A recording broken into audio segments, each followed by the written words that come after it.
দেখে এলো সুন্দর। স্পিড বাড়াও, তুমি পিছন দিয়ে যাও, এগুলো তুমি বুঝা নিজের সুন্দর মতো যেটা যখন যেটা প্রয়োজন এটা এমনি করো। পিছন দিয়ে যাও। হ্যাঁ প্রবলেম নেই।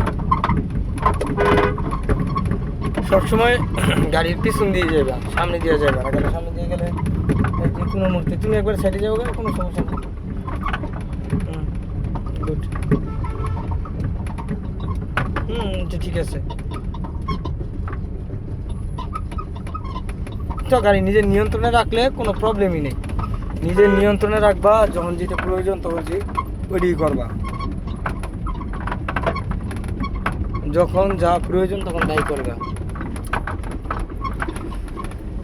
যদি তুমি এইভাবে গাড়ি চালাও কোনো প্রবলেম নেই। কয়ে দিছো গিয়ার?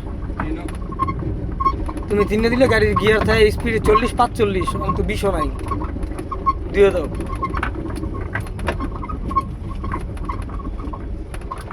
এই স্পিডে 3 দেয়, তুমি 2-এর স্পিডেই নাও। স্পিডগুলো তোমার একটু মাথায় রাখতে হবে। স্পিড তোমার 0 থেকে 15, এই যে 0 থেকে 15 হইলেই তুমি দিয়ে দিবা। 15 থেকে 25 এর মধ্যে 3 দিয়ে, 25-30-এর ভিতরেই 3 দিয়ে দিবা। তোমার 25-30 থেকে স্পিডটা যখন 40-45 যাইব গা, তখন তুমি 4 দিয়ে দিবা। 4 থেকে যখন 60 যাইব গা, 5 দিয়ে দিবা।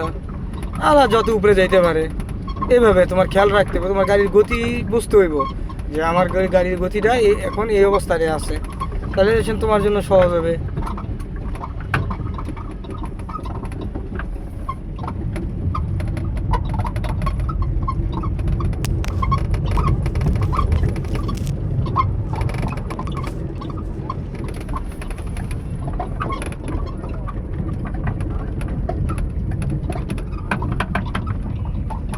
তোমার জন্য গাড়ি চালানো অনেক সহজ হবে।